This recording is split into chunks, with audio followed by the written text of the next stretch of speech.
నమస్కారం. రైతు నేస్తం ఫోన్ లైవ్ కార్యక్రమానికి స్వాగతం. ఈరోజు కార్యక్రమంలోని అంశం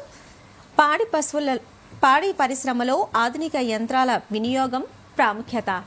ఈ అంశం గురించి మనకు తెలియజేయడానికి మనతో పాటు స్టూడియోలో ఉన్నారు doctor Suresh Rathod, associate dean, college of dairy technology, Kamareddy. మరి ఈ అంశానికి సంబంధించి మీకు ఎటువంటి సమస్యలు ఉన్నా, సందేహాలున్నా స్క్రీన్ పైన కనిపిస్తున్న నెంబర్స్కి వెంటనే కాల్ చేయండి. నమస్కారం సార్. నమస్కారం. మన టాపిక్ వచ్చేసి పాడి పరిశ్రమలో అంటే ఆధునిక యంత్రాల వినియోగము ప్రాముఖ్యత. అయితే ఈ వినియోగం అనేది ఏ విధంగా ఉంది, అలాగే వాటి ప్రాముఖ్యత గురించి కూడా తెలియజేయండి సార్. సో పాడి పరిశ్రమలో యంత్రాల వినియోగం అనేది చాలా అవసరం అని మనం ఈరోజు చెప్పుకోవచ్చు. ఎందుకంటే మన దేశం చూసినట్లయితే మన దేశము వ్యవసాయ ఆధారిత దేశము. అదేవిధంగా చాలామంది రైతులు 60 నుంచి 65% రైతులు చిన్న రైతులు, సన్నకారు రైతులు, అదేవిధంగా రైతు కూలీలు అని చెప్పుకోవచ్చు. అదేవిధంగా పాడి పరిశ్రమ అనేది చాలా వరకు ఈ చిన్న రైతులు, సన్నకారు రైతులు, అదేవిధంగా రైతు కూలీల యొక్క ఆధ్వర్యంలో నడుస్తున్నట్టు వాళ్ళే ఎక్కువగా చేపడతా ఉన్నారని మనం చెప్పవచ్చు. మన దేశం ప్రపంచంలోనే పాలోత్పత్తిలో అగ్రగామిగా ఉన్నప్పటికీ 60 నుంచి 65% పాలోత్పత్తి అనేది ఇప్పటికి కూడా మనకు గ్రామీణ ప్రాంతం నుంచే లభిస్తూ ఉంది. సో గ్రామీణ ప్రాంతం నుంచి పాలోత్పత్తి చేసే ముఖ్యమైన ఎవరంటే మళ్ళీ ఈ చిన్నకారు రైతులు, సన్న రైతులు, అదేవిధంగా రైతు కూలీలను చెప్పుకోవచ్చు. కాబట్టి ఇప్పటికి కూడా ఈ రైతులు ముఖ్యంగా ఏంటంటే ట్రెడిషనల్ ఏదైతే సిస్టమ్ ఉందో ఆ సిస్టమ్నే ఫాలో అవుతూ, ఎందుకంటే వాళ్ళ దగ్గర పర్ పర్సన్ యానిమల్ హోల్డింగ్ మనం చూసినట్లయితే ఒక మనిషికి సగటున పశువులను మనం చూసినట్లయితే 2 నుంచి 3 పశువులు మాత్రమే కలిగి ఉన్నారని చెప్పుకోవచ్చు. కాబట్టి వారు ఇప్పటికి కూడా ట్రెడిషనల్ సిస్టమ్నే ఫాలో అవుతూ పాలోత్పత్తిని చేస్తూ ఉన్నారు. సో ఈ విధంగా మనం చూసినట్లయితే national dairy development board NDDB మన సర్వే ప్రకారం చూసినట్లయితే ఇప్పటికి కూడా మన దేశంలో 10 నుంచి 15% వరకు మాత్రమే ఈ యాంత్రీకరణ జరిగిందని చెప్పవచ్చు. అంటే పాడి పశువుల యొక్క యాంత్రీకరణ మనం అంటే యాజమాన్యంలో యాంత్రీకరణ జరిగిందని చెప్పవచ్చు. సో ఇంకా మనకు ఈ యాంత్రీకరణ చేయడానికి ఇంకా చాలా స్కోప్ ఉంది. కాబట్టి సో నాణ్యమైన పాలు ఉత్పత్తి చేయడానికి, పాలు ఉత్పత్తిలో మనము ఖర్చులను తగ్గించుకోవడానికి, అదేవిధంగా రైతులకు ముఖ్యంగా ఏంటంటే ఆధునిక యంత్రాల యొక్క లభ్యతను మనము తీసుకొచ్చినట్లయితే ఇంకా ఈ యాంత్రీకరణ మనము చేపట్టే అవకాశం ఉందని చెప్పవచ్చు. సార్, అలాగే అంటే ఈ ఆధునిక యంత్రాల వినియోగం తర్వాత ఆవశ్యకత గురించి కూడా చెప్పండి సార్. సో పాడి పశువుల యొక్క పరిశ్రమలో మనం చూసినట్లయితే ముఖ్యంగా ఈ కాలానుగుణంగా అంటే ముఖ్యంగా ప్రస్తుత కాలంలో మనము పాడి పశువుల యొక్క పెంపకం చూసినట్లయితే పాడి పశువుల యొక్క పెంపకం అనేది ముఖ్యంగా ఇప్పటికి కూడా మనం ఇంతకుముందు చెప్పినట్టు ట్రెడిషనల్గానే మనకు ఫాలో అవుతూ ఉన్నారు. సో పాడి పశువుల పెంపకం పైన మనం ఖర్చులు తగ్గించుకోవడానికి యాంత్రీకరణ అనేది చాలా అవసరం ఉందని మనం చెప్పవచ్చు. ముఖ్యంగా మారుతున్న కాలాన్ని అనుగుణంగా అంటే కాలాన్ని అనుగుణంగా మనం చూసినట్లయితే పాడి పశువుల యొక్క పెంపకంలో ఖర్చులను తగ్గించుకొని లాభాలను పొందడానికి యాంత్రీకరణ అనేది చాలా చాలా అవసరం. అదేవిధంగా పెరుగుతున్న పాల యొక్క డిమాండ్ అంటే నాణ్యమైన పాల యొక్క డిమాండ్ను దృష్టిలో ఉంచుకొని, అదేవిధంగా పాల ఉత్పత్తిని మనం పెంచడానికి, అదేవిధంగా ప్రజా ఆరోగ్యం పట్ల ప్రజలకు అవగాహన అనేది అంటే నాణ్యమైన పాలపైన అవగాహన అనేది పెరగడం వలన నాణ్యమైన పాల ఉత్పత్తి చేయడానికి మనకు ఈ యంత్రాల వినియోగం అనేది చాలా అవసరం. కాబట్టి యంత్రాల వినియోగం అనేది ఖచ్చితంగా మనం చేపట్టినట్లయితే నాణ్యమైన పాల ఉత్పత్తి చేసుకోవడమే కాకుండా పాల ఉత్పత్తికి మనము చేసే ఖర్చులను కూడా తగ్గించుకునే అవకాశం ఉంది. అదేవిధంగా మనము పాల ఉత్పత్తిలో మనం చూసినట్టయితే అంటే పాడి పరిశ్రమల్లో ముఖ్యంగా అధిక శాతము ముఖ్యంగా 50 నుంచి 60% ఖర్చులు అనేది మనము ఈ లేబర్ పైన అంటే ముఖ్యంగా కార్మికుల పైన, అదేవిధంగా పశువుల యొక్క దాణపైన మనము చేపట్టాల్సి వస్తుంది. అంటే వాటిపైన మనము ఖర్చు చేయాల్సి వస్తుంది. సో ఈ ఖర్చులను తగ్గించుకోవడానికి అంటే ముఖ్యంగా లేబర్ని మనం తగ్గించుకొని, కార్మికులను తగ్గించుకొని యంత్రాలను మనం వినియోగించినట్లయితే అంటే ఈ పాల ఉత్పత్తి పైన చేసే ఖర్చులను మనం తగ్గించుకునే అవకాశం ఎంతైనా ఉంది. కాబట్టి అంటే అదేవిధంగా మనం చూసినట్లయితే ప్రస్తుత కాలంలో ఈ నైపుణ్యం కలిగిన కార్మికుల యొక్క లభ్యత అంటే స్కిల్డ్ లేబర్స్ ఏదైతే ఉన్నారో వాటి యొక్క అంటే వారి యొక్క లభ్యత అనేది కూడా మనకు చాలా వరకు తగ్గిపోయింది. కాబట్టి సో ఈ స్కిల్డ్ లేబర్స్ని మనము పూడ్చడానికి అంటే వాటి యొక్క స్థానంలో మనము యంత్రాలను మనం వాడినట్లయితే కొంతవరకు రైతులకు లాభపడే అవకాశం ఉంది. సో స్కిల్డ్ లేబర్ మనం చూసినట్లయితే చాలా వరకు వాళ్ళ యొక్క నైపుణ్యత అనేది మనకు ఎందుకు అవసరం మనం చూసినట్లయితే పాడి పరిశ్రమలో ముఖ్యంగా పశువుల యొక్క ఎప్పుడు ఎదుగు వస్తున్నాయి, వాటికి ఏమైనా అనారోగ్యం కలిగినప్పుడు వాటికి సరైన సమయంలో చికిత్స అందించడానికి కానివ్వండి, లేకపోతే వాటికి సరైన సమయంలో ఆహారం అందించడం కానివ్వండి, సరైన సమయంలో పాలు పితకడానికి నైపుణ్యత అనేది ఇక్కడ చాలా అవసరం. సో అలాంటి నైపుణ్యత కలిగిన మనకు స్కిల్డ్ లేబర్స్ అనేది అవైలబిలిటీ తగ్గిపోవడం వలన కూడా మనము ఈ యాంత్రీకరణ వైపు మనం మొగ్గు చూపాల్సిన అవసరం ఎంతైనా ఉంది. అదేవిధంగా మనము చూసినట్లయితే స్కిల్డ్ లేబర్ అంటే ఈ పాడి పరిశ్రమలో మనం చూసినట్లయితే ముఖ్యంగా సమయపాలన కూడా చాలా అవసరం.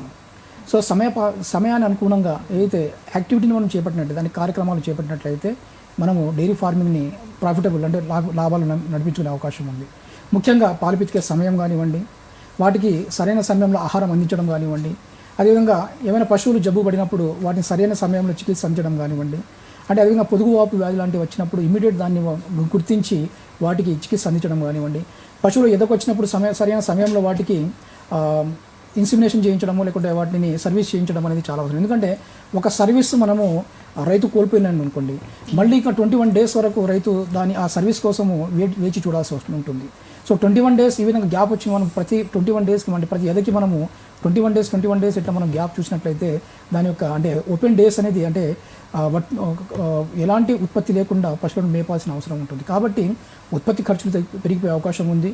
సో అదేవిధంగా నాణ్యమైన మన పాలు ఉత్పత్తి చేసే అవకాశం కూడా కోల్పోయే అవకాశం ఉంది. కాబట్టి ఖచ్చితంగా ఈ స్కిల్డ్ లేబర్కి బదులు కొంతవరకు మనము యంత్రాలను మనం వినియోగించినట్లయితే చాలా వరకు పాడి పరిశ్రమలో మనం లాభాలు పొందే అవకాశం ఉంది. అదేవిధంగా నాణ్యమైన పాలు ఉత్పత్తి చేసే అవకాశం ఉందని చెప్పవచ్చు.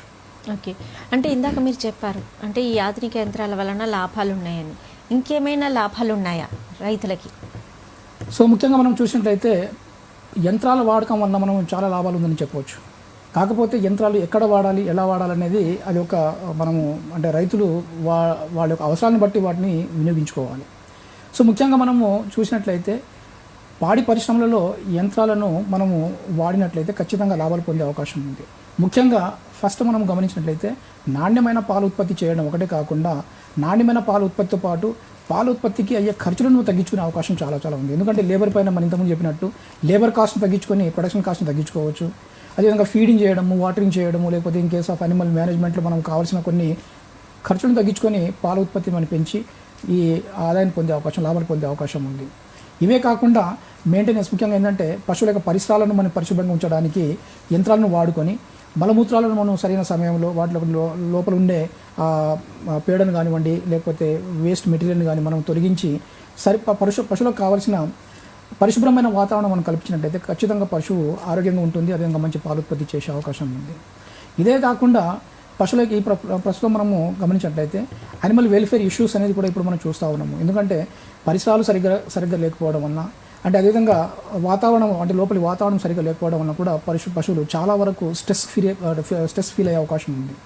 సో ఇలాంటి స్ట్రెస్ ఫీల్ అవ్వడం వల్ల కూడా పశువులు ఏంటంటే అనారోగ్యం గురి కావడం కానివ్వండి, రోగాల బారిన పడడం కానివ్వండి, పాల ఉత్పత్తి తగ్గిపోవడం కానివ్వండి, పాల నాణ్యత తగ్గిపోవడం కానివ్వండి, వీటి వల్ల కూడా ప్రొడక్షన్ మీద చాలా వరకు ఎఫెక్ట్ చూపించే అవకాశం ఉంది.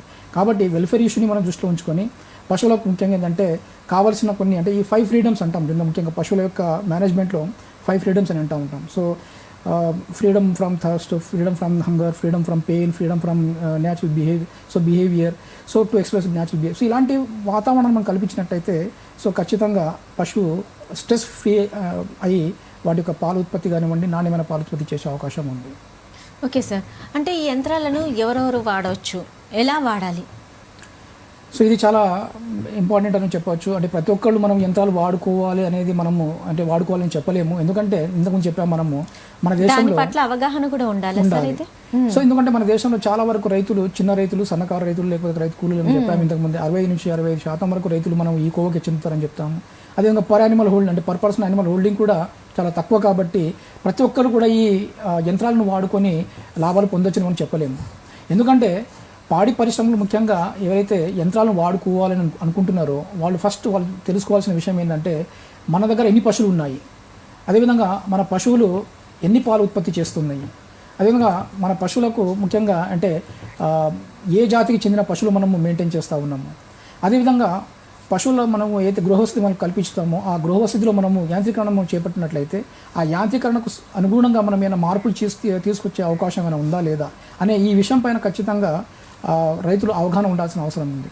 సో వీటిని దృష్టిలో ఉంచుకొని యంత్రాల యొక్క ఉపయోగము పాలు పితికే యంత్రాలు కానివ్వండి లేకుంటే మేనేజ్మెంట్లో మనము క్లీనింగ్ అండ్ మెయింటెనెన్స్ కోసం కావాల్సిన యంత్రాలు కానివ్వండి వాడుకునే అవకాశం ఉంది. సో తక్కువ అనిమల్స్ మనం ముఖ్యంగా చూసినట్లయితే 5 to 10 అనిమల్స్ ఉన్న ఏదైతే రైతులు సాధారణ పద్ధతులు ఎప్పుడైతే ట్రెడిషనల్ సిస్టమ్ అంటున్నామో అలాంటి సాధారణ పద్ధతులను మనం అవలంబించుకొని పాల ఉత్పత్తిని మనం చేసినట్లయితే ఖచ్చితంగా లాభం పొందే అవకాశం ఉంది.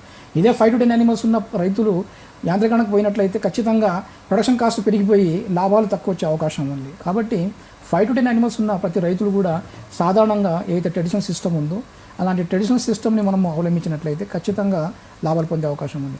యంత్రీకరణకు పోవాలనుకుంటే ఖచ్చితంగా మోర్ దెన్ 10 యానిమల్స్, 10 యానిమల్ కన్నా ఎక్కువ ఉన్నప్పుడు ఎలాంటి యంత్రాలు వాడుకోవాలి, పాలు పితికే యంత్రాలు కానివ్వండి, లేకపోతే గడ్డి కత్తిరించే యంత్రాలు కానివ్వండి, లేకపోతే క్లీనింగ్ కోసం ఉపయోగించే యంత్రాలు కానివ్వండి, ఇట్లాంటి యంత్రాలను కొన్ని మనము వాడుకున్నట్లయితే చాలా వరకు లాభాలు పొందే అవకాశం ఉంది. కాబట్టి మన షెడ్లో ఉన్న యానిమల్ యొక్క సంఖ్యను బట్టి, అంటే వాటి యొక్క నంబర్ని బట్టి, అదేవిధంగా ఎలాంటి మన జాతిని మనం పోషిస్తూ ఉన్నాము వాటిని బట్టి కూడా మనము యాంత్రీకరణ వైపు మొగ్గు చూపే అవకాశం అంటే బాగుంటుందని చెప్పొచ్చు. సార్ మీరు అంటున్నారు అంటే ఈ ఆధునిక యంత్రాల వలన చాలా లాభాలు ఉన్నాయని కూడా చెప్తున్నారు. అయితే మరి చాలామంది రైతులు కూడా మరి వాడడం లేదు. ఎందుకు వాడడం లేదు? కారణం ఏంటి సార్? సో దీనికి మనం చాలా కారణాలు చెప్పవచ్చు. సో ఇంతకుముందు చెప్పినట్లు సరైన అవగాహన లేకపోవడము, అంటే యంత్రాలను వాడకంలో కానివ్వండి, యంత్రాలు వినియోగించడంలో రైతులకు సరైన అవగాహన లేకపోవడం అనేది ఒక మనం కారణం చెప్పవచ్చు. అదేవిధంగా ఈ యంత్రాలు వినియోగించడంలో రైతులకు సరైన నాలెడ్జ్ లేకపోవడం వల్ల కూడా రైతులు వాటిని వాడకపోవడం అని మనం చెప్పవచ్చు. అదేవిధంగా ఈ యంత్రాల యొక్క లభ్యత, అవైలబిలిటీ ఆఫ్ ద ఎక్విప్మెంట్ కానివ్వండి, అవైలబిలిటీ ఆఫ్ ముఖ్యంగా ఈ యంత్రాలు కానివ్వండి, సో పరికరాలు కానివ్వండి, రైతులకు సరైన సమయంలో అందుబాటులో లేకపోవడం కూడా మనం దీనికి ఒక కారణం చెప్పవచ్చు. అదేవిధంగా high cost of this equipment, అంటే ఎక్విప్మెంట్ యొక్క కాస్ట్ కూడా పెరగడం వల్ల, సో కాస్ట్ ఎక్కువ, అంటే పాలు పితికే యంత్రాలు కానివ్వండి, లేకపోతే వేరే యంత్రాలు కానివ్వండి, వాటి యొక్క కాస్ట్ పెరగడం వల్ల కూడా రైతులు వీటిని వినియోగించుకోకపోవడం అనేది కూడా ముఖ్య కారణం అని చెప్పవచ్చు. అదేవిధంగా టెక్నికల్ సపోర్ట్, అదేవిధంగా స్కిల్డ్ లేబర్స్, అంటే ఈ యంత్రాలను ఏ విధంగా వాడాలి అనే వాటిపైన వాటికి సరైన అవగాహన లేకపోవడము, స్కిల్డ్ లేబర్స్ దొరకకపోవడము, అదే టెక్నికల్ సపోర్ట్ సరిగా అందకపోవడము, సర్వీస్ సెంటర్ సరిగా లేకపోవడం కూడా వీటికి మనం కారణాలు చెప్పవచ్చు. అదేవిధంగా యంత్రాలు కొనుగోలు కానివ్వండి, యంత్రాల వాడకంలో ముఖ్యంగా ఫైనాన్షియల్ సపోర్ట్స్ రాకపోవడం, అంటే ముఖ్యంగా ఫైనాన్షియల్ ఇన్స్టిట్యూషన్ నుంచి కానివ్వండి, లేకుంటే క్రెడిట్స్ అంటే సరిగ్గా దొరకకపోవడము, సో రైతులకు కావాల్సిన యంత్రాలు అందుబాటులో రాకపోవడం అనేది మనం చెప్పవచ్చు. అదేవిధంగా రైతులు ముఖ్యంగా ఏంటంటే వీటి అవగాహనతో పాటు వాటికి ఏంటంటే అవైలబిలిటీ అనేది చాలా చాలా అవసరం. సో గ్రామీణ ప్రాంతంలో మనం చూసినట్లయితే చాలామంది రైతులకు ఈ ఎక్విప్మెంట్ కానివ్వండి, లేకపోతే ఇలాంటి ఈ సదుపాయాలు అనేది చాలా అంటే తక్కువగా ఉందని మనం చెప్పే అవకాశం ఉంది. ఓకే సార్, అంటే ఇప్పుడు మీరు అన్నారు యంత్రాలని, ఇందులో ఎన్ని రకాలు ఉంటాయి సార్, ఎలా వాడాలి? సో యంత్రాలు మనం ముఖ్యంగా చూసినట్లయితే పాల ఉత్పత్తులు అంటే పాడి పరిశ్రమలో ముఖ్యంగా పాలు పితికే యంత్రాలు, అలాగే గృహ వసతికి సౌకర్యంగా ఉండే ఏ విధమైన యంత్రాలు ఉంటాయో అది కూడా చెప్పండి సార్. సో ముఖ్యంగా మనం చూసినట్లయితే చిన్న రైతులు ఒక 10 యానిమల్స్ ఇంతకు చెప్పాము మనము, అంటే యానిమల్ యొక్క సంఖ్యను బట్టి, వాటి యొక్క ఫామ్ యొక్క కెపాసిటీని బట్టి యంత్రాలు వాడుకునే అవకాశం ఉంది. సో ముఖ్యంగా పాల ఉత్పత్తిలో మిల్కింగ్ మెషిన్స్ ఎటు ఉన్నాయో ఆ మిల్కింగ్ మెషిన్స్ అయితే చిన్న రైతులు కూడా మనము సింగిల్ యూనిట్ కానీ డబుల్ యూనిట్ కానీ మనకు దొరుకుతూ ఉన్నాయి, అంటే మిల్కింగ్ మెషిన్స్ మనకు అవైలబుల్ ఉన్నాయి. కాబట్టి సో చిన్న రైతులు కూడా ముఖ్యంగా 10 యానిమల్స్ ఉన్న రైతులు కూడా ఒక చిన్న యూనిట్ని ఒక 1 బకెట్, అంటే సింగిల్ యూనిట్ బకెట్ని మనము ఏర్పాటు చేసుకొని ఈ పాల పితికే యంత్రాలు మనం వాడుకోవచ్చు. అదేవిధంగా డబుల్ యూనిట్ కూడా మనకు అందుబాటులో ఉన్నాయి. కాబట్టి కనీసం అంటే యానిమల్ యొక్క సంఖ్యను బట్టి, అంటే పాకలో ఉండే సంఖ్యను బట్టి కూడా మనము మెషిన్ని మనము ఇంక్రీజ్ చేసుకుంటూ పోయే అవకాశం ఉంది. అదేవిధంగా చాఫ్ కటింగ్ కానివ్వండి, ముఖ్యంగా చాఫ్ కట్టర్స్ కానివ్వండి, అదేవిధంగా క్లీనింగ్ మెషిన్స్ కానివ్వండి, అదేవిధంగా ఆటోమేటిక్ ఫీడర్స్ కానివ్వండి, ఆటోమేటిక్ వాటర్స్ కానివ్వండి, అదేవిధంగా ఇలాంటి వాటిని కూడా మనము పశువుల యొక్క పాకలో సమకూర్చినట్లయితే చాలా వరకు పశువుల యొక్క అవసరాన్ని బట్టి వాటి యొక్క ఆహారాన్ని, వాటి నీటిని, అదేవిధంగా వాటికి కావాల్సిన సౌకర్యాన్ని మనము ఏర్పాటు చేసే అవకాశం ఉంది. సో ఈ విధంగా పశువుల యొక్క పాకలో ముఖ్యంగా వాటి యొక్క అవసరాన్ని బట్టి మనం కొన్ని యంత్రాలు మనము వినియోగించే, అంటే అన్ని యంత్రాలు కాకుండా కనీసం వాటి యొక్క అవసరాన్ని బట్టి మనం కొన్ని యంత్రాలను వినియోగించుకునే అవకాశం ఉందని చెప్పవచ్చు. అదేవిధంగా గృహవసతి సమయంలో మనం చూసినట్లయితే గృహవసతిలో మనము ఎలాంటి ఎక్విప్మెంట్ని మనం వాడవచ్చు అనేది మనము గమనించినట్లయితే ముఖ్యంగా గృహవసతి అనేది చాలా చాలా ఇంపార్టెంట్ ఆస్పెక్ట్ అని చెప్పవచ్చు, అంటే ఈ పాడి పరిశ్రమలో. కానీ చాలా వరకు చాలా రైతులు ఏంటంటే ఈ గృహవసతిని మనము అంతగా వాటిపైన శ్రద్ధ చూపించకుండా సింపుల్ ఏదైతే గృహవసతిని ఏర్పాటు చేసేసి, అంటే పశువులే కదా అని చెప్పి సింపుల్గా గృహవసతి ఏర్పాటు చేసేసి వాటిలో చాలా వరకు స్ట్రెస్ గురి అవకాశం ఉంది. కాబట్టి పశువుల గృహవసతి మనం ఏర్పాటు చేసేటప్పుడు ఖచ్చితంగా ధారాళమైన మంచి, అంటే వెలుతురు, గాలి, అదేవిధంగా క్లీన్ వాటర్ అనేది సరిగా మనం పోయే విధంగా మనం ఏర్పాటు చేసుకున్నట్లయితే చాలా వరకు స్ట్రెస్ అనేది మనం తగ్గిపోయే అవకాశం ఉంది. అదేవిధంగా పశువుల యొక్క గృహవసతి మనం చూసినట్లయితే ముఖ్యంగా మనము temperature and humidity and foliar అంటే దాంట్లో అపరిశుభ్రమైన అయితే గాలి ఉందో అవి పశువుల యొక్క ఆరోగ్యం పైన, పశువుల యొక్క పాల ఉత్పత్తి పైన, అదేవిధంగా వాటి యొక్క ఉత్పాదకత పైన చాలా ప్రభావం చూపిస్తాయని మనం చెప్పవచ్చు. ముఖ్యంగా టెంపరేచర్ అండ్ హ్యూమిడిటీ అనేది మనకు కనబడకుండా పశువుల పైన చాలా స్ట్రెస్ని కలిగించే ఇవి ముఖ్యమైన ఇంపార్టెంట్ ఆస్పెక్ట్ అని చెప్పవచ్చు. కాబట్టి టెంపరేచర్ని, హ్యూమిడిటీని, అదేవిధంగా ఆ ఫోలియర్ని మనము అయితే లోపల ఉండే కలుషితమైన గాలిని మనము కంట్రోల్ చేయాల్సిన అవసరం చాలా ఉంది. సో కాబట్టి పశువుల పాకాలు ముఖ్యంగా ఏంటంటే టెంపరేచర్ అండ్ హ్యూమిడిటీ, అదేవిధంగా ఈ ఫోలియర్ని మనము కంట్రోల్ చేయడానికి కావాల్సిన కొన్ని ఎగ్జాస్ట్ ఫ్యాన్ అంటే చిన్న అంటే పెద్దవి మరి కాకుండా చిన్న రైతులు ఎగ్జాస్ట్ ఫ్యాన్ లాంటివి ఏర్పాటు చేసుకోవచ్చు, లేదంటే చిన్న ఫ్యాన్స్ లాంటివి ఏర్పాటు చేసుకొని ఇలాంటివి మనము వాతావరణం కల్పించే అవకాశం ఉంది. అదేవిధంగా టెంపరేచర్, హ్యూమిడిటీని కంట్రోల్ చేయడానికి చాలా వరకు రైతులు ముఖ్యంగా ఏంటంటే చిన్న ఫాగర్స్ కానివ్వండి, స్ప్రింక్లర్స్ కానివ్వండి, మిస్టర్స్ కానివ్వండి, లేకపోతే చిన్న ఫ్యాన్స్ మనము అంటే పాకలను ఏర్పాటు చేసుకున్నట్లయితే టెంపరేచర్ని మనం చాలా వరకు కంట్రోల్ చేసే అవకాశం ఉంది. ఇవే కాకుండా పశువుల పాకలు ముఖ్యంగా ఏంటంటే టెంపరేచర్, హ్యూమిడిటీని మనము చెక్ చేయడానికి ముఖ్యంగా థర్మోమీటర్స్ అంటే సింపుల్ థర్మోమీటర్స్ మనము ఉపయోగించుకోవచ్చు, లేదా థర్మోహైగ్రోమీటర్స్ని మనం ఉపయోగించుకొని హ్యూమిడిటీని మనము చెక్ చేసుకోవచ్చు. అదేవిధంగా నిరంతరంగా మనం ఈ టెంపరేచర్, హ్యూమిడిటీని గమనించుకుంటూ ఏమైనా మార్పును మనం తీసుకొచ్చే అవకాశం ఉంది. కాబట్టి ఖచ్చితంగా ఈ స్ప్రింక్లర్స్, అదేవిధంగా ఫాగర్స్ కానివ్వండి, మిస్టర్స్ కానివ్వండి మనం వాడి టెంపరేచర్లో కానీ హ్యూమిడిటీలో కానీ మన తేడా వ్యత్యాసం ఉన్నప్పుడు దీన్ని మనము వాడుకునే అవకాశం ఉంది. సో అదేవిధంగా ముఖ్యంగా పశువుల యొక్క పాకలో మనం చూసినట్లయితే ఈ టెంపరేచర్, హ్యూమిడిటీని మనం ముఖ్యంగా ఇవే కాకుండా వాటి యొక్క నెల నుంచి అంటే ముఖ్యంగా ఫ్లోర్ నుంచి కూడా చాలా వరకు పశువులకు ఈ టెంపరేచర్, అదేవిధంగా అంటే మన కోల్డ్ ఏదైతే ఇది ఉందో వాటికి వాటికి వ్యాపించే అవకాశం ఉంది. సో టెంపరేచర్ అనేది ముఖ్యంగా నెల నుంచి అంటే కాంక్రీట్ ఫ్లోర్ ఉండడం వలన ముఖ్యంగా అయితే ఎండాకాలంలో చాలా వరకు ఆ ఫ్లోర్ అంతా వేడెక్కి పశువులు ముఖ్యంగా అసౌకర్యంగా ఉంటుంది. అదేవిధంగా చలికాలంలో ఆ ఫ్లోర్ అనేది, కాంక్రీట్ ఫ్లోర్ అనేది చాలా చల్లగా అంటే చల్లబడి సో పశువులకు అసౌకర్యంగా ఉంటుంది. కాబట్టి ఈ అసౌకర్యం నుంచి మనం కాపాడుకోవడానికి ఫ్లోర్ని మనము ముఖ్యంగా మెయింటైన్ చేయడానికి పశువుల యొక్క పాకలో ముఖ్యంగా రబ్బర్ మ్యాట్స్ కానివ్వండి, లేకపోతే కౌ కంఫర్ట్ మ్యాట్స్ అనేది మనకి ఇప్పుడు ఆల్రెడీ మార్కెట్లో దొరుకుతూ ఉన్నాయి. కాబట్టి చిన్న వీటిని మనం ఏర్పాటు చేసినట్లయితే చాలా వరకు ఈ టెంపరేచర్ నుంచి మనం కోల్డ్ స్ట్రెస్ నుంచి మనం కాపాడుకునే అవకాశం ఉంది. ఇవే కాకుండా ఒకళ్ళ పశువులను మనం ముఖ్యంగా అంటే రైతులు ఇవి అఫోర్డ్ చేయలేకపోతే ముఖ్యంగా ఎండుగడ్డి కానివ్వండి, లేకపోతే పశువులు మన అయితే ఎండుగడ్డి, మన ఈ జొన్న చొప్ప కానివ్వండి, మొక్కజొన్న చొప్ప కానివ్వండి, సో వీటిని కూడా మనము ఆ ఫ్లోర్ పైన పరిచి పశువులను ముఖ్యంగా ఏంటంటే ఈ కోల్డ్ నుంచి, అదేవిధంగా థర్మల్ స్ట్రెస్ అంటే ముఖ్యంగా ఈ వేడిమి నుంచి కూడా మనం కాపాడుకునే అవకాశం ఉంది. సో ఇవి మనకి ఏంటంటే కనబడని స్ట్రెస్ అని చెప్పవచ్చు. సో పశువు చాలా స్ట్రెస్ గురి అవుతూ ఉంటుంది, కనబడిన స్ట్రెస్. కాబట్టి ఖచ్చితంగా ఈ టెంపరేచర్, హ్యూమిడిటీ, అదేవిధంగా కోల్డ్ స్ట్రెస్ని మనం కాపాడుకోవడానికి కొన్ని చిన్న మార్పులు మనము ఈ పాకలో చేసినట్లయితే ఖచ్చితంగా మనం ఈ స్ట్రెస్ని మనం అధిగమించే అవకాశం ఉంది. సో ఇదే కాకుండా ముఖ్యంగా పాకలు ఏర్పాటు చేసుకునేటప్పుడు కూడా పాకల యొక్క హైట్ కానివ్వండి, లేకపోతే అదేవిధంగా ఓపెన్నెస్ ఆఫ్ షెడ్ కానివ్వండి చాలా అవసరం.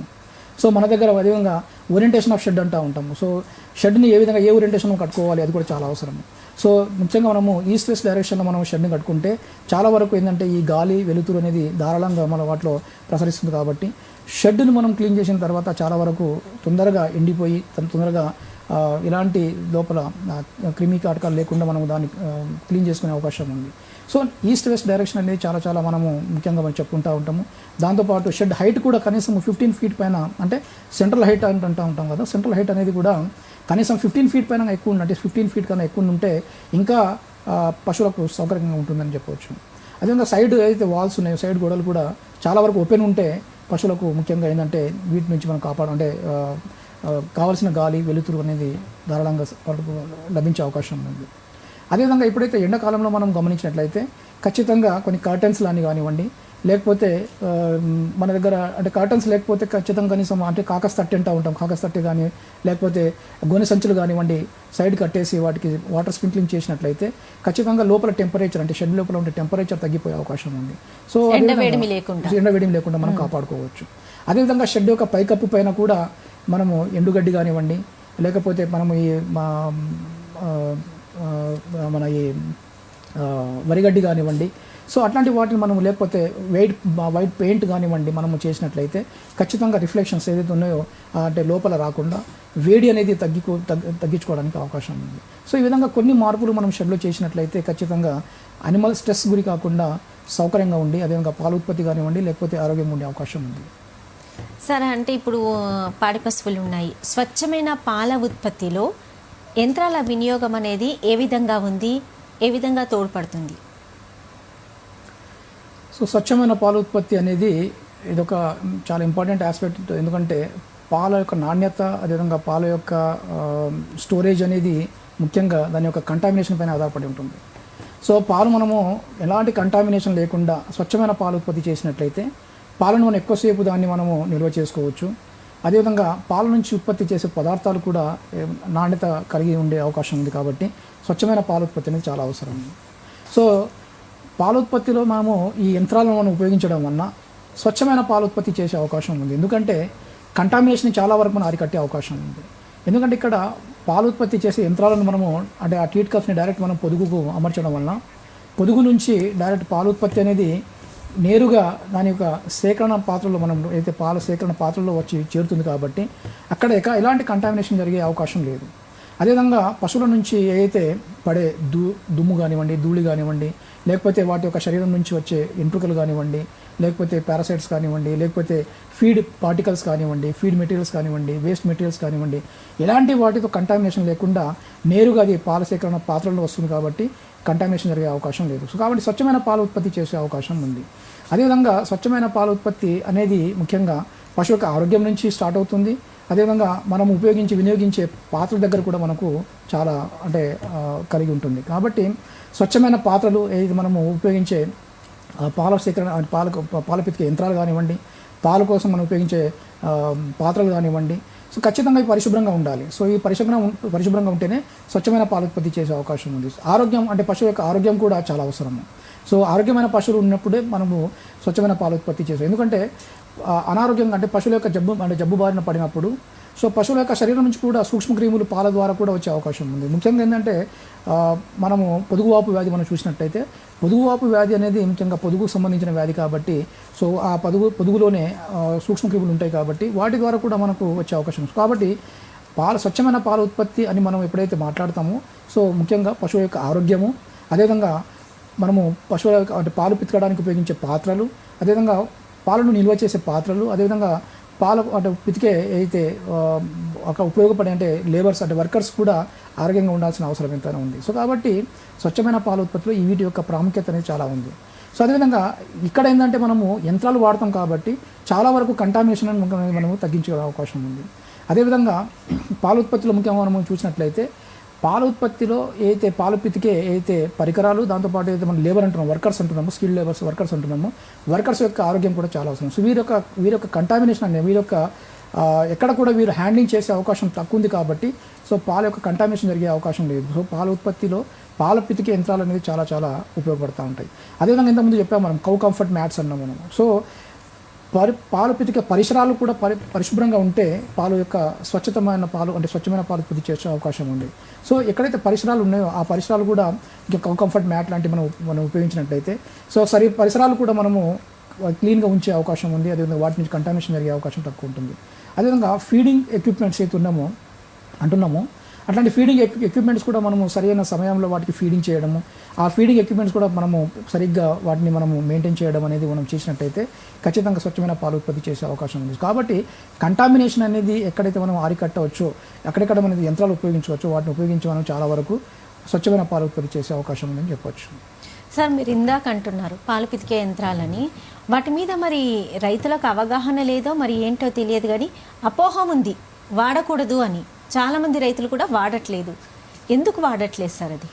ఇది చాలా వరకు వచ్చే సమస్య. ఇది చాలామంది రైతులు మాకు అడిగే సమస్య కూడా వచ్చి, ఎందుకంటే పాల ఉత్పత్తి చేసే అంటే పాల ఉత్పత్తి లేకుంటే పాల పిండే యంత్రాలను మనం వాడడం వలన చాలా వరకు ప్రమాదాలు జరుగుతాయి అని చెప్పి వాళ్ళకు ఒక అపోహ ఉందని చెప్పొచ్చు. అంటే పాలు పితికే యంత్రాలను మనం ఉపయోగించడం వలన చాలా వరకు క్షేమంగా ఉండొచ్చు, అదేవిధంగా ఎలాంటి ఇబ్బంది లేకుండా మనము పాల పితికే యంత్రాలను వాడుకోవచ్చు అని మనం చెప్పొచ్చు. సో అది ఒక అపోహ అని చెప్పవచ్చు. ముఖ్యంగా చాలామంది రైతులు ఏమనుకుంటారంటే పాలు పితికే యంత్రాలను మనం వాడినట్లయితే పాలలో రక్తం రావడం కానివ్వండి, లేదంటే పాలు పితికేయడం మెషిన్ వాడడం వలన ముఖ్యంగా ఆ చనుకట్లు ఏదైతే చితికిపోవడం అనేది, లేకపోతే వాటి గాయం అవ్వడం అనేది, లేదంటే పొదుగు గాయం అవ్వడం అనేది, సో అదేవిధంగా పొదుగు అనేది ముఖ్యంగా గాయాలన్న వేరే వేరే వ్యాధులు సంక్రమించడం అనేది జరుగుతూ ఉంటాయని చెప్తూ ఉంటారు. సో ఇది ఒక అపోహ అని చెప్పవచ్చు. ఎందుకంటే పాలు పితికే యంత్రాలు ఉన్న ఎలాంటి దుష్ప్రభావాలు అనేది లేదు అని మనం చెప్పవచ్చు. కానీ పాలు పితికే యంత్రాలను వాడడంలో ముఖ్యంగా స్కిల్ అనేది చాలా అవసరం. సో వాటిని అమర్చడం కానివ్వండి, అదేవిధంగా చాలామంది రైతులు ఏమంటారంటే పాలు పితికే యంత్రాలను ఉపయోగించడం వల్ల చాలా వరకు పాలు తగ్గిపోతుంది, అదేవిధంగా పాలు మనం పూర్తిగా పిండలేము అనేది కూడా ఒక అపోహ అని చెప్పవచ్చు. కొద్ది రోజుల తర్వాత పాలు రావేమో అనే అపోహ కూడా ఉంది. యంత్రాలను వాడడం వలన పాలు అంటే సరిగ్గా మనం మొత్తం పాలు పిండలేకపోవచ్చు అనేది వాళ్ళకి ఒక అపోహ అనేది మనం అంటే వాళ్ళకి చెప్తా ఉంటారు కాబట్టి అది ఒక అపోహ అని చెప్పొచ్చు. ఎందుకంటే పాలు పితికే యంత్రాలను సరిగ్గా అమర్చకపోవడం వల్ల ముఖ్యంగా ఏంటంటే ఈ పాలు పితికే యంత్రాలు అనేది వ్యాక్యూమ్ అండ్ ప్రెషర్ పైన అంటే ఒక పల్సేషన్ పైన చేస్తూ ఉంటాయి. సో ఆ వ్యాక్యూమ్ అండ్ ప్రెషర్ అనేది సరైన వాటి యొక్క రేషియోలో వాటిని మనం ఫిక్స్ చేసినట్లయితే ఖచ్చితంగా పాలు ఉత్పత్తి అనేది పూర్తిగా చేసే అవకాశం ఉంది. సో అమర్చేటప్పుడు మనము పూర్తిగా కంప్లీట్ టీట్స్ని వాటి యొక్క టీట్స్ కంప్లీట్ ఫుల్ఫిల్గా అంటే కంప్లీట్ దాంట్లో మునిగేటట్టు మనం అమర్చినట్లయితే ఈ పల్సేషన్ అదేవిధంగా ప్రెషర్ అనేది ప్రెషర్ అండ్ వ్యాక్యూమ్ అనేది కరెక్ట్గా ఒక రీతిలో అంటే ఒక రిధంలో అవి పనిచేస్తూ ఉంటాయి. సో కాబట్టి పాలు పితకడం అనేది కూడా కరెక్ట్గా ఫుల్ అండ్ మెథడ్లో మనం పితికే అవకాశం ఉంది. సో వాటి వల్ల ఎలాంటి దుష్ప్రభావం లేదని చెప్పవచ్చు. అదేవిధంగా పాలు పితికే యంత్రాలు వాడడంలో ముఖ్యంగా మనం గమనించాల్సిన ముఖ్యమైన ఆస్పెక్ట్ ఏంటంటే పాలు పితికే యంత్రాలను పరిశుభ్రంగా ఉంచుకోవాల్సిన అవసరం చాలా చాలా ఉంది. ఎందుకంటే ఆ పాలు పితికే ఏదైతే యంత్రాలలో ముఖ్యంగా ఈ టీట్ కప్స్లో ముఖ్యంగా లోపల రబ్బర్ లైనర్ ఉంటుంది కాబట్టి ఆ రబ్బర్ లైనర్ ముఖ్యంగా ఏంటంటే కొన్నిసార్లు వాటిపైన సూక్ష్మక్రిములు చేరి అంటే ఆ క్రొవ్వు పదార్థాలు ముఖ్యంగా దాంట్లో పేరుకుపోయి ఆ క్రొవ్వు పదార్థాలు ముఖ్యంగా ఏంటంటే సూక్ష్మక్రిములు ముఖ్యంగా దానిపైన అభివృద్ధి చెందే అవకాశం ఉంది. సో ఇలాంటి వాటికి సరిగ్గా మనము క్లీన్ చేయకపోతే ఖచ్చితంగా ఈ సూక్ష్మక్రిములు చాలా అంటే సూక్ష్మజీవులు లేకపోతే బ్యాక్టీరియా కానివ్వండి వీటి అభివృద్ధి చెంది అవి మనము వేరే పశువులకు వాడినప్పుడు ఖచ్చితంగా ఆ పొదుగువాపు వ్యాధి లేకపోతే పొదుగు సంబంధించిన వ్యాధులు సంక్రమించే అవకాశం ఉంది. రైట్ సార్, మరికొన్ని విషయాలు తెలుసుకునే ముందు కాలర్ ఉన్నారు, కాల్ తీసుకుందాం సార్. నమస్తే అండి సార్, మీ పేరు ఎక్కడి నుండి కాల్ చేస్తున్నారు? మేడం మా పేరు వచ్చేసి కే శ్రీనివాసులు. ఎక్కడి నుండి కాల్ చేస్తున్నారు? మేడం కర్ణాటక స్టేట్ తుమ్కూరు జిల్లా పాగోడ తాలూకు మేడం. ఓకే, సార్తో మాట్లాడండి, మీ సందేహం అంటే అడగండి. నమస్కారం అండి, చెప్పండి. మేడం సార్ నమస్తే. నమస్తే చెప్పండి సార్. మనకి యాక్చువల్లీ పాలు పిండి మిషన్స్ ఈ గ్రాస్ కట్ చేసి అవి కావాలి సార్. ఏమంటారండి సార్? గ్రాస్ కట్ చేస్తారు, గేట్ కట్ చేసే మిషన్స్. గ్రాస్ కట్టర్ అంటారు. ఓకే ఓకే, అది పాలు పిండి మిషన్స్ సార్. డైరీ ఫారం మీకు ఎక్కడ ఉందే సార్ పెద్దది ఎట్లది? డైరీ ఫామ్ ఉందండి పెద్ద. ఇప్పుడు హైదరాబాద్లో మనకు చుట్టుపక్కల ఆల్రెడీ చాలా వరకు డైరీ ఫామ్స్లో ఇవి వాడుతూ ఉన్నారు. మాకు ఎక్కువ 1000-500 ఉండే ఎక్కడ డైరీ ఫార్మ్స్ ఉన్నాయండి, హైదరాబాద్లో కూడా ఉన్నాయి. 500 పైన ఉన్న అనిమల్స్ డైరీ ఫార్మ్స్ ఉన్నాయి. అప్పుడు వచ్చి మేము విజిట్ ఇస్తాం సార్. చేయొచ్చు. ఇక్కడ మనకు హైదరాబాద్ చుట్టుపక్కల చాలా వరకు ఉన్నాయి. మస్కటి డైరీ కూడా ఉంది ఒకటి. సో మస్కటి డైరీలో కూడా వాళ్ళు చాలా వరకు మెకనైజేషన్ ఉంది. ఆ తర్వాత ఓకే ఓకేనండి. సో మా పాల పితికే యంత్రాలు ముఖ్యంగా చాలా కంపెనీస్ మనకు ప్రొడ్యూస్. సో వాటిలో దిలావాల్ కానివ్వండి లేకపోతే మంచి కంపెనీస్ని మనము చూసుకున్నట్లయితే మంచి అంటే మెషిన్స్ కూడా చాలా అవసరం. అంటే వాటి యొక్క మ్యానుఫ్యాక్చరర్స్ కానివ్వండి, సర్వీస్ కానివ్వండి, లేకపోతే టెక్నికల్ సపోర్ట్ అనేది మనకు చాలా అవసరం. ఎందుకంటే తీసుకున్న తర్వాత వాటికి సపోర్ట్ లేకపోతే మాత్రం మళ్ళీ మనం ఇబ్బంది పడాల్సి వస్తుంది. సో కాబట్టి మంచి కంపెనీ ఉన్న ఏదైతే మెషిన్స్ ఉన్నాయో వాటిని మనం తీసుకుంటే ఖచ్చితంగా మనకు సపోర్ట్ దొరుకుతుంది. కాబట్టి వాటికి వెళ్ళడమే బెటర్ అండి. సార్, అంటే ఇప్పుడు మీరు అంటున్నారు యంత్రాలు పాలు పితికేటప్పుడు క్లీనింగ్గా లేకపోయినా ఒకవేళ అంటే సూక్ష్మక్రిములు అవన్నీ వచ్చే అవకాశం ఉందంటున్నారు కదా. అంటే వాటి మీద ఫస్ట్ ఆఫ్ ఆల్ రైతులకు ఒక అవగాహన అనేది ఉండాలి. అవగాహన అనేది యంత్రం కొన్నప్పుడు కల్పిస్తారా, లేదంటే ప్రత్యేక శిక్షణ ఏమైనా ఉంటుందా? అదే ఇప్పుడు మనం ఇందులో చెప్పినట్టే ముఖ్యంగా ఏంటంటే యంత్రాల వాడకంలో రైతులకు సరైన అవగాహన లేకపోవడం అనేది ఒకటి మనం చెప్పవచ్చు. ముఖ్యంగా సో ఈ రబ్బర్ లైనర్ ఉందనుకోండి, ఈ రబ్బర్ లైనర్ ముఖ్యంగా పాడైపోతుంది, లోపల చిట్లిపోవడము లేకపోతే పాడైపోవడము. సో రబ్బర్ లైనర్ చాలా వరకు అంటే యంత్రాలు పెద్దగా పాడైపోయే అవకాశం ఏం లేదు. సో ఇలాంటి రబ్బర్ లైనర్ కానివ్వండి వాటిలో ఉండే కొన్ని అంటే చిన్న ఇవైపోవడం వల్ల సో ఈ ప్రెషర్ అదేవిధంగా వ్యాక్యూమ్ అనేది సరిగ్గా క్రియేట్ కాకపోవడం వల్ల కూడా పాలోత్పత్తి అనేది తగ్గిపోయే అవకాశం ఉంది. అంటే సరిగా పాలోత్పత్తి చేయకపోయే అవకాశం ఉంది. కాబట్టి తరచుగా వాటిని గమనిస్తుండాలి. అదేవిధంగా వాటిపైన మన ఈ ఫ్యాట్ లేయర్స్ కానివ్వండి, ఇట్లాంటి మన క్రూర పదార్థాలను పేరుకుపోవడం వల్ల కూడా ఈ సూక్ష్మక్రిములు పెరిగే అవకాశం ఉంది. కాబట్టి ఖచ్చితంగా వాటిని ల్యూకోవామ్ వాటర్, మామూలుగా జస్ట్ వామ్ ఏంటంటే మనం ఇంట్లో మనము కొద్దిగా గోరువెచ్చని నీళ్ళు మనము తయారు చేసుకొని ఆ గోరువెచ్చని నీళ్ళలో వాటిని మనము ముంచి మెషిన్ని ఆన్ చేస్తే ఖచ్చితంగా కంప్లీట్ సిస్టమ్ అంతా క్లీన్ అయిపోయే అవకాశం ఉంది. సో ఈ విధంగా ఏంటంటే పాలు పితికిన వెంటనే, అంటే పిండడం మొత్తం అయిపోయిన వెంటనే సో ఇలాంటి మిషన్స్ ఏంటంటే గోరువెచ్చని నీళ్ళలో మనము కంప్లీట్ ఒక సర్కిల్ మొత్తం దాన్ని క్లీన్ చేసినట్లయితే ఈ రబ్బర్ లైనర్తో పాటు మిషన్ మొత్తం కూడా క్లీన్ అయిపోయాయి, అంటే వాటి ట్యూబ్స్ కానివ్వండి లేకపోతే కంటైనర్స్ కానివ్వండి, సో మొత్తం కూడా క్లీన్ అయ్యే అవకాశం ఉంది. కాబట్టి వీటిని వాడుకోవచ్చు. లేదంటే సింపుల్ శానిటైజర్స్ని కూడా మనము వాడుకొని మామూలుగా మనం దీన్ని క్లీన్ చేసుకునే అవకాశం ఉంది. కాకపోతే ఏంటంటే క్లీన్ చేసిన తర్వాత కూడా వీటిని సరైన ప్రదేశంలో, అంటే మనం ఎక్కడైతే వాటిని మనము స్టోర్ చేస్తామో అలాంటి స్టోర్ చేసే ప్రదేశం కూడా నీట్గా ఉండాలి, క్లీన్గా ఉండాలి. సో ఎలాంటి కంటామినేషన్ లేకుండా మనం చూసుకుంటే ఖచ్చితంగా మనము ఇలాంటి వ్యాధులు ప్రబలకుండా మనం అరికట్టే అవకాశం ఉంది. సార్, ఇప్పుడు మీరు అంటున్నారు అంటే అది కనుక సరిగా వాడకపోతే ఎటువంటి నష్టాలు ఉంటాయి సార్? ముఖ్యంగా ఇప్పుడు ఇందుకు చెప్పినట్టు మనము రబ్బర్ లైనర్ సరిగా లేకపోతే లోపాలు ఏంటంటే ప్రెషర్ అండ్ వాక్యూమ్ అనేది క్రియేట్ కాదు. సార్, మరికొన్ని విషయాలు తెలుసుకునే ముందు కాలర్ ఉన్నారు మీతో మాట్లాడడానికి. హలో హలో, నమస్తే సార్, మీ పేరు ఎక్కడి నుండి కాల్ చేస్తున్నారు? నేను ఆదిలాబాద్ డిస్ట్రిక్ట్ నుంచి మేడం. మీ పేరండి? నా పేరు పాన్పట్టే దత్తురామ్. ఓకే, సార్తో మాట్లాడండి. ఇచ్చోడా సార్తో మాట్లాడండి. మీరు టీవీ సౌండ్ తగ్గించండి, టీవీకి దూరంగా ఉండి మాట్లాడండి సార్. Okay okay. టీవీ చూస్తూ మాట్లాడద్దండి, కాల్ డిస్కనెక్ట్ అవుతుందండి. టీవీ చూస్తూ మాట్లాడండి. సార్ నమస్కారం అండి. నమస్తే నమస్తే, చెప్పండి సార్. అది ఆవులకు పాలు పిక్కే మిషన్ ఉంది.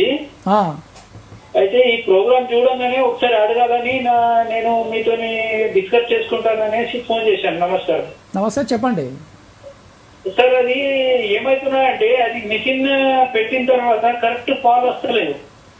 ఓకే, పొదుగుకు అంటే ఏంది ఇప్పుడు మీకు ఆవులక గేదెలక? బర్రెలకు సార్. అంటే మెషిన్ తీసుకునేటప్పుడు మీరు చెప్పారా బఫెలో కావాల్సిన మెషిన్ తీసుకున్నారా లేకపోతే? లేదు, కంప్లీట్ మిషన్ ఉంది. అదే ఇప్పుడు ఏమైతుందంటే ఒకసారి మనము ఆవులకు కావాల్సిన మెషిన్ సపరేట్ ఉంటుంది, బఫెలోకి కావాల్సిన మెషిన్ సపరేట్ ఉంటుంది. ఎందుకంటే వాటి యొక్క చనుకుట్లు కానివ్వండి లేకపోతే చను యొక్క ఇది కానీ పరిమాణం కానివ్వండి సపరేట్ డిఫరెంట్ ఉంటుంది. కాబట్టి ఒకసారి అది తేడా ఉండే అవకాశం ఉంది. ఇంకొకటి ఏంటంటే మీరు అమర్చేటప్పుడు మిషన్ని కూడా కంప్లీట్ టీట్ మొత్తం మునిగేటట్టు అమర్చాలి. లాస్ట్ ఏదైతే ఎండ్ ఉంటుందో ఎండ్ వరకు కంప్లీట్గా మొత్తము మునిగేటట్టు దాన్ని అమర్చాలి. సో కొద్దిగా మనం కింద కానివ్వండి లేకపోతే సరైన ప్లేస్తో వాటిని అమర్చకపోతే కూడా సో ఈ చనుకట్ల పైన ఉండే ప్రెషర్ కానివ్వండి లేకపోతే వాక్యూమ్ అనేది మనకు సరిగ్గా క్రియేట్ కాకుండా కూడా ఫుల్ మిల్కింగ్ అనేది జరగపోయే అవకాశం ఉంది. అదేవిధంగా రబ్బర్ లైనర్ మాత్రం ఖచ్చితంగా లోపల మనము చెక్ చేసుకోవాలండి. ఎందుకంటే రబ్బర్ లైనర్లో మనము ఇక్కడ చిన్న చిట్లినా కూడా లేకపోతే చిన్న ఏదైనా క్రాక్ వచ్చినా కూడా దానివల్ల ఏంటంటే ఈ ప్రెషర్ అనేది సరిగ్గా వాటిపైన పడకపోవచ్చు లేకపోతే వాక్యూమ్ అనేది క్రియేట్ కాకపోవచ్చు. ఎందుకంటే అది ఒకసారి చెక్ చేయండి. లోపల రబ్బర్ లైనర్ మనం ఈజీగా మార్చుకోవచ్చు, వాటిని పెద్దగా అంత పెద్ద కాస్ట్ ఏం కాదండి. అది ఓకే, రైట్ సార్. ఇందాక అడిగాను సరిగా వాడకపోతే ఎటువంటి నష్టాలు ఉంటాయి? సో ముఖ్యంగా మెషిన్స్ని మనం సరిగా వాడకపోతే ముఖ్యంగా మనకు కలిగే నష్టాలలో ఫస్ట్ వచ్చేసేది ఏంటంటే డిసీజెస్ అండి. ఏంటంటే సరైన ప్రాపర్గా క్లీన్ చేయకపోతే పొదుగువాపు వ్యాధి అనేది చాలా తొందరగా సంక్రమించే అవకాశం ఉంది. సార్, మరొక కాలర్ కూడా ఉన్నారు సార్, కాల్ తీసుకుందాం. నమస్తే అండి. నమస్తే మేడం. మీ పేరు ఎక్కడి నుండి కాల్ చేస్తున్నారు? మా ఖమ్మం డిస్ట్రిక్ట్ అండి, బాద్మాలగూడెం. ఓకే, సార్కి సమస్య ఏంటో చెప్పండి. గేదండి, ముందు 40 రోజులు అయిందండి. అయితే 40 రోజులు అయింది. ఒక రొమ్ము గట్టిగా అయిందండి, పట్టుకుంటే బాగా ఎగుతుంది గేదె. హలో, చెప్పండి వింటున్నానండి, చెప్పండి. పలుకులు వచ్చినాయి, ఒక 5-6 రోజులు అట్లే వస్తున్నాయి, తగ్గిపోయిందండి. మళ్ళీ సేమ్ ఇంకొకటి అట్లా అయింది. ఎందువల్ల అట్లా వస్తాయండి తెలుసుకున్నామని. అవునండి, అది ఇప్పుడు అంటే ఇప్పుడు ఇంతకుముందు ఆయన చనుకుట్టు ఎట్లా ఉందండి, అంటే పొదుగు ఎట్లా ఉంది, ఇప్పుడు ఏమైనా పాలు వస్తున్నాయా దాని నుంచి? ఇప్పుడు వస్తున్నాయండి. ఇంకోటి కూడా అట్టే ఉందా? ఇంకోటి కూడా వస్తున్నాయి, గట్టిగా వస్తున్నాయి. అదే అండి, ఇప్పుడు ఏది చిన్నగా మనం చెప్పాల్సిందంటే అది మ్యాస్టైటిస్ అండి. ముఖ్యంగా ఏంటంటే పొదుగువాపు వ్యాధి అది. సో అది ఇనిషియల్ స్టేజ్ ఉంది కాబట్టి ఖచ్చితంగా వాటిని ట్రీట్మెంట్ చేయించుకుంటే చాలా తొందరగా నయమయ్యే అవకాశం ఉంది. సో ఒకటి ఇప్పుడు ఆల్రెడీ ఒకదానికి వచ్చింది అనుకోండి, సో ఒకదానికి వచ్చిన తర్వాత వేరే వాటికి కూడా సంక్రమించే అవకాశం ఉంది. చాలా వరకు ఏంటంటే ఆ వ్యాధి అనేది 4 చనుకుట్లకు అంటే చనుకుట్లలో ఒకదానికి వస్తే ఒకదానికి పరిమితం అవుతుంది. కానీ మనం పిండే విధానము అంటే మనము పిండే విధానం కానివ్వండి, లేకుంటే దూడను వదిలినప్పుడు దూడ చప్పరించే విధానం వల్ల ఏంటంటే ఒక రొమ్ము నుంచి ఇంకో రొమ్ము కూడా అది సంక్రమించే అవకాశం ఉంది. సో ముఖ్యంగా ఏంటంటే పాలు పితికిన తర్వాత మంచిగా దాన్ని శుభ్రంగా కడిగిచ్చేసి దానికి మ్యాస్టిలిప్ కానివ్వండి, లేకుంటే పెండిస్టిన్ అనేది ట్యూబ్ దొరుకుతుందండి. సో పాలు మొత్తం పలుకులు ఉన్నా కూడా మొత్తం పిండేసి, లేకపోతే పాలు ఉన్నా మొత్తం పిండేసి ఈ పెండిస్టిన్ లాంటి ఏదైతుందో వాటిని ఆ చనుకట్టల్లో మొత్తం ట్యూబ్ని ఎక్కిచ్చేసేసి ఒక 3 రోజులు అట్లా కంటిన్యూ చేసేసి మీరు వేరే అంటే డాక్టర్తో పాటు కొన్ని ఇంజెక్షన్స్ వాళ్ళు మనకు యాంటీబయాటిక్ ఇంజెక్షన్స్ కానివ్వండి, లేకుంటే ఆ రొమ్ము మొత్తము స్వెల్లింగ్ ఉందంటున్నారు కాబట్టి దానికి కొన్ని పెయిన్ కిల్లర్స్ కానివ్వండి ఇస్తారు కాబట్టి ఒక డాక్టర్ని సంప్రదించి ఇంజెక్షన్ కూడా ఇప్పించండి. లేదంటే మొత్తం పొదుగుపోయే అవకాశం ఉందండి. ఓకే ఓకే సార్, అంటే ఇప్పుడు మనము పశుగ్రాసాల విషయంలో కూడా ఈ సాగులో యంత్రాల వినియోగం అనేది ఏ విధంగా ఉంటుంది? సో పశువులకు ముఖ్యంగా మనము చూసినట్లయితే ఆధారం పచ్చిమేత అంటూ ఉంటాము. కాబట్టి పశువులు మంచిగా ప్రొడక్షన్లు ఉండాలి, పాలుత్పత్తి చేయాలి అంటే పశుగ్రాసాలు అనేది పుష్కలంగా ఉండాల్సిన అవసరం ఎంతైనా ఉంది. సో పశుగ్రాసాలు అనేది ముఖ్యంగా మనం పండించుకోవడానికి ముఖ్యంగా చూసినట్లయితే సో రైతులు ఏంటంటే దొరికిన ఏ పశుగ్రాసాలు ఉన్నదో లేకపోతే పెరిగిన పశుగ్రాసాలను వాటికి వినియోగించుకోవడం అనేది జరుగుతూ ఉంటుంది. కాబట్టి సో అది నాణ్యమైన పశుగ్రాసమా లేకపోతే పశుగ్రాసంలో ఎంతవరకు పోషక పదార్థాలు ఉన్నాయనేది కూడా సరిగా మనం చూసుకోవడం. బట్ పశువులకు మేపుతున్నాము అంతే తప్ప కానీ వాటిలో సరైన పోషక పదార్థాలు ఉన్నాయా లేకుంటే ఏ స్టేజ్లో వాటిని మేపుతున్నాం అనేది చాలా అవసరం. సో పశుగ్రాసాలు చాలా ఎక్కువగా ముదిరిపోయినా కూడా ముఖ్యంగా పశువులకు అంత పెద్దగా ఉపయోగపడే అవకాశం లేదు. మరీ టెండర్గా ఉన్నా కూడా పశువులను మనము మేపినట్లు కూడా దానికి ఒక అంటే సరైన పోషక పదార్థాలు ఉండే అవకాశం అంటే ఉండకపోయే అవకాశం ఉంటుంది. కాబట్టి పశుగ్రాసాలలో మనం యంత్రాలను వినియోగించుకోవడం వలన అంటే ముఖ్యంగా ఏంటంటే ఈ పశుగ్రాసాల యొక్క మ్యాచ్యూరిటీ కానివ్వండి లేకుంటే పెరుగుదల అనేది కూడా వాటి యొక్క ఇరిగేషన్ పైన లేకపోతే వాటి యొక్క మేనేజ్మెంట్ పైన ఆధారపడి ఉంటుంది. కాబట్టి ఈ మేనేజ్మెంట్ మనము సరైన పద్ధతిలో మనం చేసినట్లయితే యంత్రాలను వినియోగించినట్లయితే ఖచ్చితంగా చాలా వరకు పశుగ్రాసాలు మనం మంచిగా పెంచే అవకాశం ఉంది. అదేవిధంగా పశుగ్రాసాలను మనం చూసినట్లయితే ముఖ్యంగా యంత్రాలు మన వాడకం అనేది ముఖ్యంగా ఇరిగేషన్ కోసం ముఖ్యంగా స్ప్రింక్లర్స్ కానివ్వండి లేకపోతే ముఖ్యంగా ఏదంటే ఈ రెయిన్ గన్స్ కానివ్వండి లేకపోతే డ్రిప్ ఇరిగేషన్ కానివ్వండి ఇట్లాంటి వాటిని మనము వినియోగించుకున్నట్లయితే నీటిని మనము పొదుపుగా వాడుకొని పశుగ్రాసాల యొక్క అవసరాన్ని బట్టి ఎప్పుడెప్పుడైతే మనం వాటిని నీరు అందించాలో ఆ విధంగా మనం నీరు అందించేసి మంచిగా అంటే పశుగ్రాసాలను బాగా పెంచినట్లయితే మంచి నాణ్యమైన పశుగ్రాసాలు మనం లభించే అవకాశం ఉంది. అదేవిధంగా మన నాణ్యమైన పశుగ్రాసాలతో పాటు అధిక దిగుబడిని కూడా మనం పొందే అవకాశం ఉంది. కాలర్ వెయిట్ చేస్తున్నారు, కాల్ తీసుకుందాం సార్. నమస్తే అండి. నమస్తే అండి. మీ పేరు ఎక్కడి నుండి కాల్ చేస్తున్నారు? నా పేరు నరసింహారావు అండి, మాది ఎత్తులపేట ఎన్టీఆర్ జిల్లా. ఓకే, సార్తో మాట్లాడండి, మీ సందేహం ఏంటి అడగండి. చెప్పండి. నమస్తే సార్. నమస్తే అండి. మా గేదె 2 నెలలు అయిందండి, పాలోత్పత్తి పెరగట్లేదండి. ఏం వాడాలి ఏంటని మళ్ళీ పాల శాతం 8% కూడా పెరగాలండి. గేదేనండి? ఇంకండి గేదె అంటున్నారా? గేదెనండి. ఎన్ని పాలు ఇస్తుంది ఇప్పుడు? 2 లీటర్ల నుంచి ఇవ్వట్లేదండి. అంతకుముందు ఎంత ఇచ్చేది? అంతకుముందు 4 లీటర్ల దాకా ఇచ్చేదండి. ఈతలో ఈ ఈతలో 2 లీటర్లు ఇస్తుందండి. పూటకంటారా? పూటకండి. దాణా ఏం పెడుతున్నారండి వాటికి? దానా తవుడును ఇది పిండి పెడుతున్నామండి. అది ఇచ్చిన పాల కేంద్రం ఇచ్చారు, అది పెడుతున్నామండి. గడ్డి పచ్చగడ్డి ఎండుగడ్డి 2 ఉంది. అదే కనీసం ఏంటంటే పాల ఉత్పత్తి పెరగడానికి ఒకటి ఎండుగడ్డి అనేది చాలా అవసరం అండి. సో ఎండుగడ్డి అనేది కనీసం 6 నుంచి 7 కిలోల ఎండుగడ్డి అనేది చాలా అవసరము. అదేవిధంగా పాల ఉత్పత్తి పెరగడానికి ఇప్పుడు దాణా అనేది మీరు ఏదైతే తౌడు వాడుతూ ఉంటారో అదే పల్లిపిండి అని పిండి వాడుతున్నట్టున్నారు కదా. సో ఈ పిండితో పాటు కొద్దిగా ఏంటంటే పత్తి చెక్క కూడా వాడండి. సో పత్తి చెక్క వాడడం వల్ల కూడా కొవ్వు శాతం అంటే పాలలో కొవ్వు శాతం పెరిగే అవకాశం, ఫ్యాట్ పెరిగే అవకాశం ఉంది. ఫ్యాట్తో పాటు పాల ఉత్పత్తి పెరిగే కూడా అవకాశం ఉంది. సో ముఖ్యంగా దాణా ఎంత ఇస్తున్నారు అనేది చాలా అవసరము. సో ఇప్పుడు 2 లీటర్ పాలు 2 లీటర్స్ పాలు అంటే 2 లీటర్ పాలు ఇచ్చే పశువుకి పెద్దగా దాణా ఇవ్వకుండా కూడా మండి పచ్చిగడ్డి ఎండుగడ్డితో కూడా మనం మెయింటైన్ చేయొచ్చు. కాకపోతే ఇప్పుడు ఆల్రెడీ 45 డేస్ అయింది కాబట్టి కొద్దిగా దాణను పెంచి చూడండి, కొద్దిగా పాల ఉత్పత్తి పెరిగే అవకాశం ఉంది.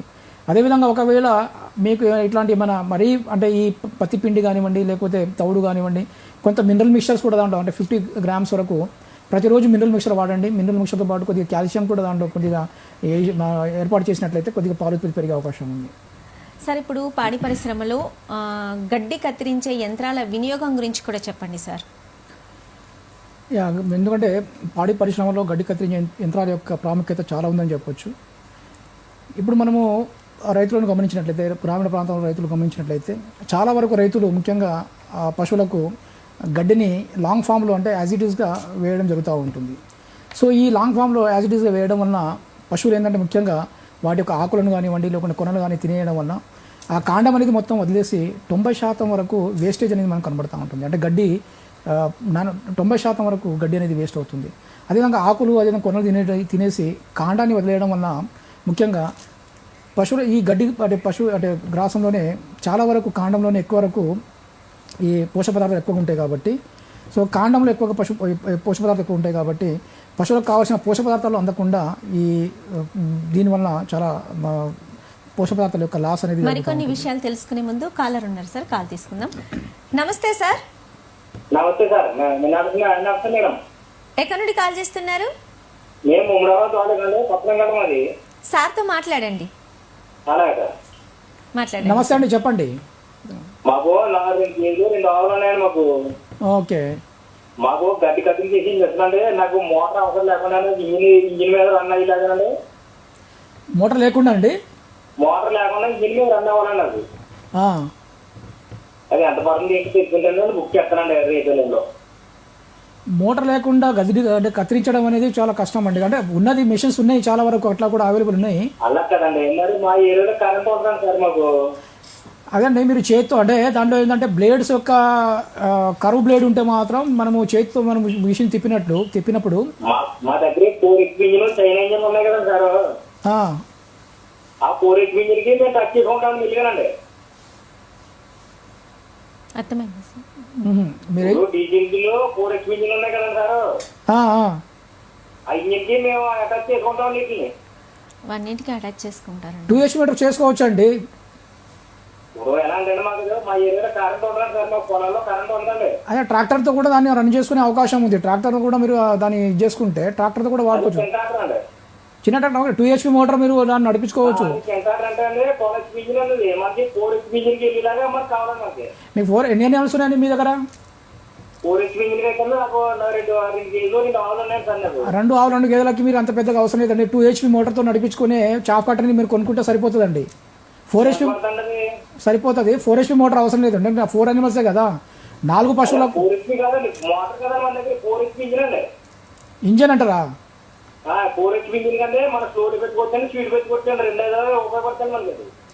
వాడుకోవచ్చు అండి మీరు. 4 HP దాని అవసరం లేదు. 2 HP మోటార్తో నడిపించుకోవచ్చు అండి. 3 HP కాదు, దాంట్లో 1 HP మోటార్ ఉంది. 2 HP మోటార్ కూడా నడిచే యంత్రాలు ఉన్నాయి.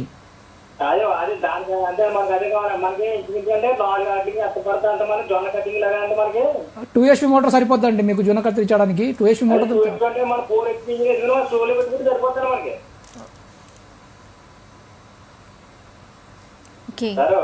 చెప్పండి.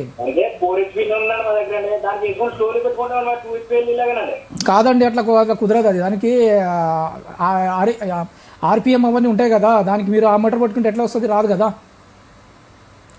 అంటే దానివల్ల ఏదైనా ప్రాబ్లం ఉంటుంది? డెఫినెట్ ప్రాబ్లం ఉంటుంది. ఎందుకంటే మెషిన్ నడవడానికి RPM అనేది చాలా ఇంపార్టెంట్. ఇప్పుడు 2 HP మోటార్ దానికి 4 HP మోటార్ పెట్టుకున్నాం అనుకోండి, సో ఖచ్చితంగా అది దానికి సెట్ అవ్వదండి. సో దాని బ్లేడ్ కానివ్వండి, దాని యొక్క చాఫింగ్ కెపాసిటీ కానివ్వండి, సో అవన్నీ దాని యొక్క దీన్ని బట్టి ఉంటుంది. ఓకే, డిఫరెంట్గా ఉంటుంది అంటారు. ఓకే సార్, ఇప్పుడు నేను గడ్డి కత్తిరించే యంత్రాల వినియోగం గురించి అడుగుతున్నాను. దాని ఆవశ్యకత ఏంటి, అసలు దాని ప్రాముఖ్యత ఏంటి? సో ఇంతకుముందు చెప్పినట్టు ఏంటంటే పశువులు ముఖ్యంగా ఏంటంటే కొనలు తినేయడము, ఆకులు తినేయడము వలన కాండం మొత్తం వదిలేస్తూ ఉంటాయి కాబట్టి, సో కాండంలో చాలా వరకు పోషక పదార్థాలు ఎక్కువగా ఉంటాయి కాబట్టి 90% వరకు వేస్టేజ్ అనేది మనం కనబడుతూ ఉంటుంది అంట. సో గడ్డి కత్తిరించే యంత్రాలను మనం ఉపయోగించుకోవడం వలన గడ్డిని చాలా చిన్న ముక్కలుగా కత్తిరించి వాటిని మనం మేపితే చాలా వరకు ఈ వినియోగాన్ని అంటే 100% వినియోగాన్ని మనం తీసుకొచ్చే అవకాశం ఉంది. అదేవిధంగా పశువులకు కావాల్సిన పోషక పదార్థాలు కూడా వాటికి లభించే అవకాశం ఉంది. సో కాబట్టి గడ్డి కత్తిరించే మెషిన్ వలన మనము వేస్టేజ్ని తగ్గించుకోవడమే కాకుండా సో ఆ గడ్డిని చిన్న చిన్న ముక్కలుగా కత్తిరించడం వలన వాటి యొక్క జీర్ణము అంటే గడ్డి జీర్ణించుకునే అయితే సామర్థ్యం ఉన్నదో అది కూడా పెరుగుతుంది. అదేవిధంగా పశువులు వాటిని చాలా తొందరగా జీర్ణించుకునే అవకాశం ఉంది. సో ఒకటి వేస్టేజ్ తగ్గించుకోవచ్చు. సెకండ్ ఏంటంటే వాటి యొక్క కావాల్సిన పోషక పదార్థాలు అంటే పశువులకు కావాల్సిన పోషక పదార్థాలు కూడా మనము ఎక్కువగా అందించే అవకాశం ఉంది. అంటే ముఖ్యంగా కాండాన్ని మనం దీంట్లో వాడుకుంటాం కాబట్టి. అదేవిధంగా జీర్ణము అంటే ఏదైతే కెపాసిటీ ఉందో దాన్ని కూడా మనం పెంచే అవకాశం ఉంది. కాబట్టి గడ్డి కత్తిరించడం వలన సో ఇవే కాకుండా స్టోర్ చేసుకునే అయితే మనకు ప్లేస్ ఉందో స్టోర్ చేసుకునే ప్లేస్ కూడా మనం తక్కువ ప్లేస్లో ఎక్కువ గడ్డిని మనం స్టోర్ చేసుకునే అవకాశం ఉంది. Okay, right sir. మరి ఈరోజు అంటే పాడి పరిశ్రమలు, ఆధునిక యంత్రాల వినియోగము, ఆవశ్యకత, దాని ప్రాముఖ్యత గురించి కూడా చాలా చక్కగా వివరించారు. స్టూడియోకి విచ్చేసేందుకు ధన్యవాదాలు సార్. Thank you. ఈ అంశానికి సంబంధించి మరింత అదనపు సమాచారం కోసం సంప్రదించవలసిన చిరునామా doctor Suresh Rathod, associate dean, college of dairy technology, Kamareddy. Phone number 9949198311.